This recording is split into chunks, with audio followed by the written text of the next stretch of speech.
the past, the present, the future. Where will we be today on Time Talks with Jeannie? Hello, my people. I do apologize for my time talks just now coming back online for the new year of 2024. As we know, during the months of November and December, it's pretty rough with the holidays, but that being said, thought it'd be a perfect time to jump back in with my time talks for the upcoming holiday in February. It'll be February the 14th, otherwise known as St. Valentine's Day. To me, it's just another year of getting older. But I digress. Anyway, so this time we're going to talk a little bit about the history of St. Valentine's Day. Now, as many of our holidays, they started out with pagan rituals, usually dating back to the Romans, and how they would celebrate life or, birth or fertility or just being a Roman. I don't know. But anyway, we're going to talk about that, how it started as a pagan tradition the February 13th through the 15th, as early as the 3rd century or even earlier, AD, that they would sacrifice a goat and a dog. Then they would take, this is kind of creepy, I apologize, but they would take the skin of these animals and then they would beat the women with them. This was an idea that it would help them become fertile. It was a fertilization ceremony, otherwise known as Lupercalia. Don't know where the name came from, but they were Roman. Anyway, so Lupercalia went on to, after getting beat by the dog hide and the goat hide, not cat, sorry, goat and dog, then they would put their name in a jar and then they would get their name drawn out by the men of the village or the city. And then they would spend the next 3 days becoming compatible, for lack of a better way of saying it.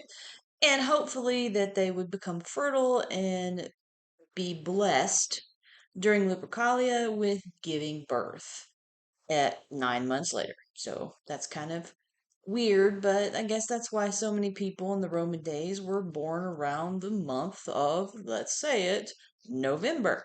Anyway, moving on, we'll jump a few years ahead. Then we have Emperor Claudius II. Now, he was the one that was given the, well, let's see, the pat on the back for what is known as St. Valentine's Day because he decided that he would assassinate or kill two men by the name of Valentine that happened to be on February the 14th, 1 year after each other.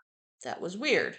So, that goes on to where the Catholics decided that they would give them martyrdom, and that's where they became saints. So that's where St. Valentine's Day comes into play.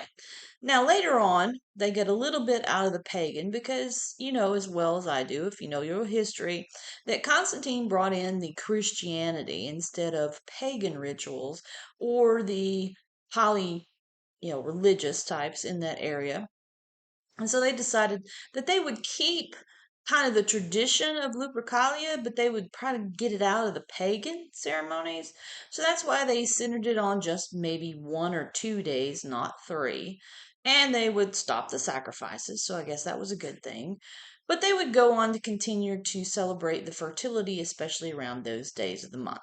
Now, then we jump ahead where we go into the romanticized ideas that came in with Shakespeare and Chaucer and talking about the love of St. Valentine's Day. Now, there are several other myths, legends, those kinds of things around St. Valentine's Day, but we're going to stick with just this one. Now, also, there was the idea of in the Norman, you know, I guess we could call it the Norman culture at that time, they celebrated Galentine, not Valentine, but Gallatin Day, which means lover of women. Now, this ties into Poe a little bit because there's actually in Baltimore a Galentine's Day that they celebrate, kind of relating back to Poe and how they celebrate. And many people think that a lot of the times these are interchangeable because they sound so similar. We've got Galatine and we've got Valentine. We have lover of women and then we got beating women with dog and goat carcasses, but I digress. Anyway, moving back into the romanticism between Shakespeare and Chaucer, and then moving into the Middle Ages, people started exchanging cards to show their love for someone else. So that's kind of like where the card and the sharing came in. But you have to remember during these times, there was still a lot of illiteracy. So the literate were the upper classes, like those who were, playwrights, who were nobles, those types of people.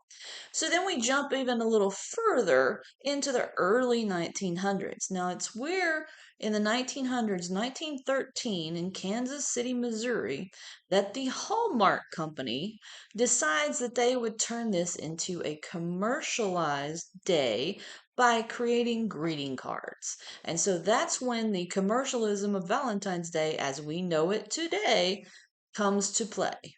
Where everybody goes out, they spend all kinds of money and they buy greeting cards and they send them to everybody, not just your guy Valentine, your girl Valentine, your you can send it to your friends, your mother, your dad, whoever. But this is more of a big business. They even, sadly, they call it Sad Day, which I kind of relate with because it's a single awareness type day where those of us who are not in a relationship, who are not, married or anything like that, we kind of use that as our own type of day of just celebrating ourselves, of being single, of who we are. As for me, I celebrated that, yay, I made it to another year. So, ladies and gentlemen, that is your history of Valentine's Day with your Time Talks with Jeannie in 2024. And I hope you guys will come back and visit me next month because we're going to talk about that holiday with another saint of good old St. Patrick. So, from one half of the Potastic 2, I bid you adieu.